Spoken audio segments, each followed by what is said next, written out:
Alright, now let's talk about competition. Mhm. With the extremely tight competition on the photo and video services landscape, how are you able to adopt and build your business? I mean, we talked about pricing just now. Do you still adjust your pricing model? Do you still add to your features or packages list? What do you do to adopt and get ahead of the curve? Most of the time as leaders, no, leadership stock podcast nga to, 'di ba? Mm. So as leaders, we go out and smell the air. Mm. No, you know the reality kung saan papunta yung industry mo. If you're the owner and then you cannot see where is it going, mahirapan ka talaga mag-adapt and mag-adjust. Now, parami ng clients na ayaw na gumawa ng storyboard. Mm. Ayaw na mag-shoot. Mhm. Okay, so ang gusto nila, stock photos, Mhm. stock videos, edit natin, bigay natin. So, makikita mo ngayon yung trend saan papunta. Ayaw na nila mag-invest ng time. Mhm. They just want a script and then voice over Mhm. and then animation. Mhm. So, alam mo na saan tayo papunta more or less. With Yeah. those clues I have Yeah. already given you. Yeah. Doon talaga papunta ngayon ng industry. So, you Mhm. have to adjust. You have to adapt. So, Mhm. last year, yung shoot schedules namin dati, very hectic yan. Minsan, 1 week yung shoot, tuloy-tuloy. For a documentation or documentary. Ngayon, nagpe-present kami ng service or ng brand. Wala nang shoot. Pare, script na lang na ipapa-approve. Tapos the rest, animated na, Oo. text play na, ganyan-ganyan. Tapos kung meron mang people na kailangan, stock photos or stock videos na dyan na. So that's one way of adapting. It's just seeing lang, ano yung willing na isacrifice ng client mo.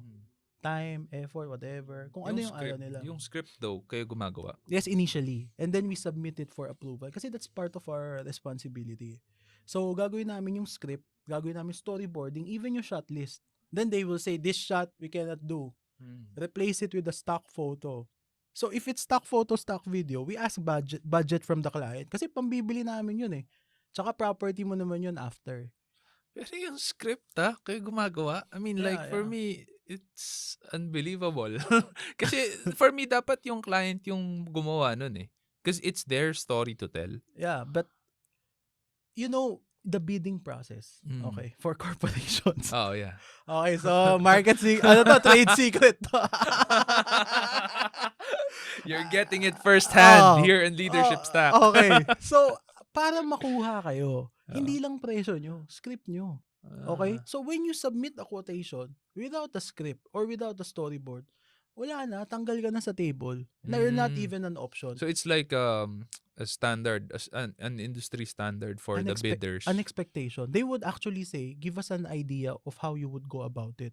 But us being the bidders, if bubuuhin namin yung storyboard na yun, full effort, batting average pare, mas mataas. Kasi nag-effort ka na eh. Nakikita ng client eh. Dati natuto kami dyan. May isa kaming client, nakakatawa. Pinagawa kami ng 3 different version ng storyboard. Okay? Tapos pare, yung pinapresent na namin, sabi niya, I like this. Kinuha niya isang papel. Sabi, then I'll get back to you. Tapos hindi na kami binalikan. So kinuha lang niya yung storyboard namin. Then apparently, after a few months, nag-release siya ng video. Yung first half, similar. The last half, not similar. So, we learned from there. Na parang, nakaw yun. Pero it's a mom and pop type na corporation, pero mom and pop type. So, you also select, no, kung sino yung pinipitch nyo na, na clients, no. But ganun. May nangyari din sa akin yan, bro. You're, so, familiar ka si Jill?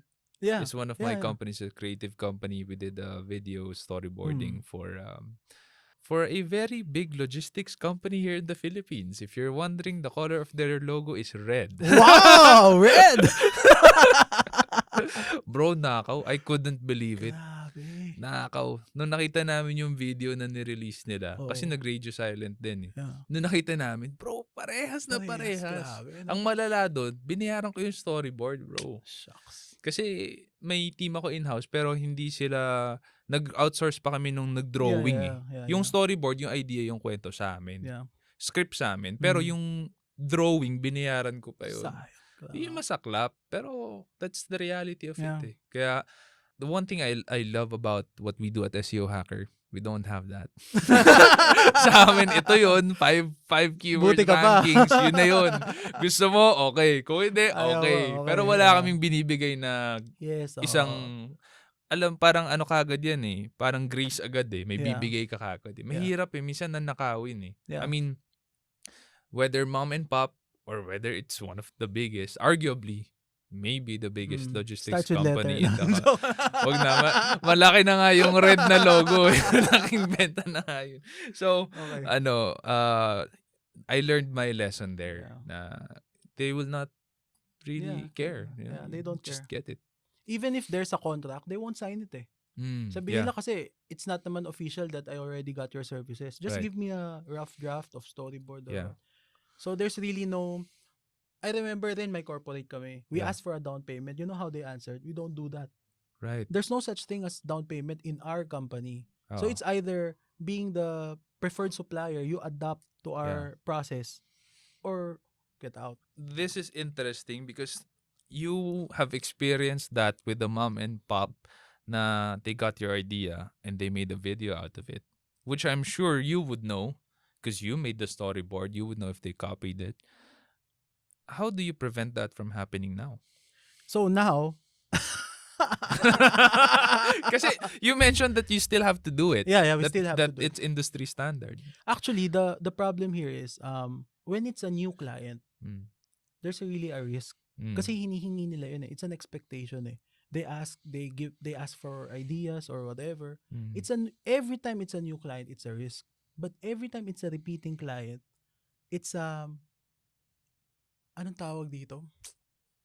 Hindi consuelo eh. Parang it's a service of love. Because they've been your client repeat over and over again. And it's always the same process. And honestly, nililipat kami ng department. For example, nagpagawa ng video yung marketing. Next na magpapagawa ng video yung sales. Next, finance.